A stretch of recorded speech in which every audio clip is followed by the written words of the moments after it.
Imprographe. Bonjour à tous, bienvenue dans Imprographe. Pardon, je ne me suis pas présenté, excusez-moi. Je suis Pascal, accompagné de mon feutre Bob. Bonjour à vous, merci d'être là, merci d'être resté plus de 20 secondes sur cette vidéo. Imprographe, c'est quoi? C'est un dessin improvisé sur une musique que vous n'entendez pas pour des questions de droit et de simplicité d'ailleurs, que moi j'ai actuellement dans les oreilles, d'où peut-être vous allez remarquer que je vais peut-être vous dire des choses qui vous paraissent pas très claires, mais c'est parce que c'est pas facile de parler avec de la musique à fond dans les oreilles.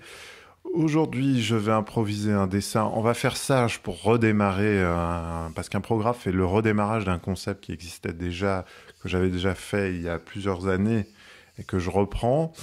Donc voilà, donc aujourd'hui on est vraiment en roue libre. Imprographe, c'est une improvisation graphique, donc voilà, je sais pas trop où ça va et je vais essayer tant bien que mal que ce dessin ressemble à quelque chose avant la fin de cet épisode. Donc aujourd'hui dans les oreilles, que je vous explique un peu ce que j'ai, c'est un remix d'un morceau de David Bowie. La chanson d'origine s'appelle Love is Lost et ça a été remixé par un certain Murphy, et là je regrette de ne pas avoir pris mes notes.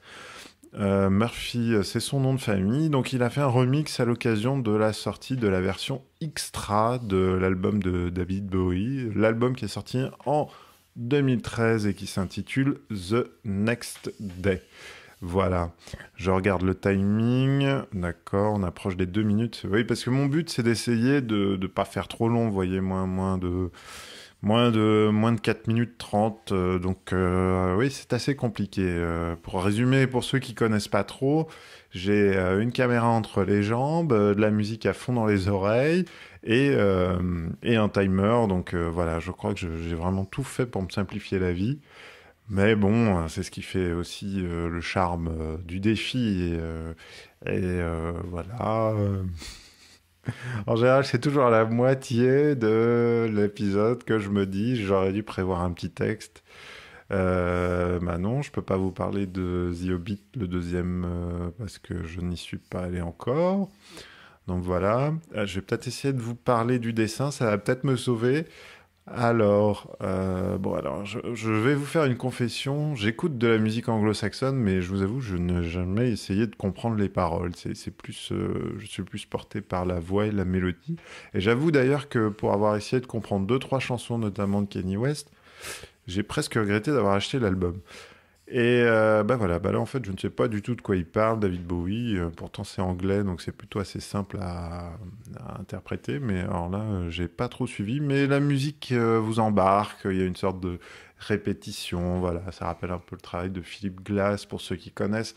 Alors moi j'aime bien cette musique répétitive ou qui est presque de la trance, pas musicale, enfin si musicale mais pas au niveau du style musical, pardon.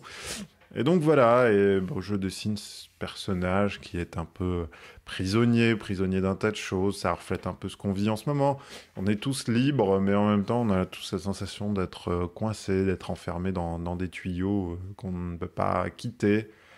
Alors est-ce qu'on ne peut vraiment pas les quitter ou est-ce que c'est nous qui avons besoin de se sentir enfermés parce que d'une certaine façon on se trouve protégé dans sa prison, voilà, prison dorée, voilà, bon bref, la philosophie de...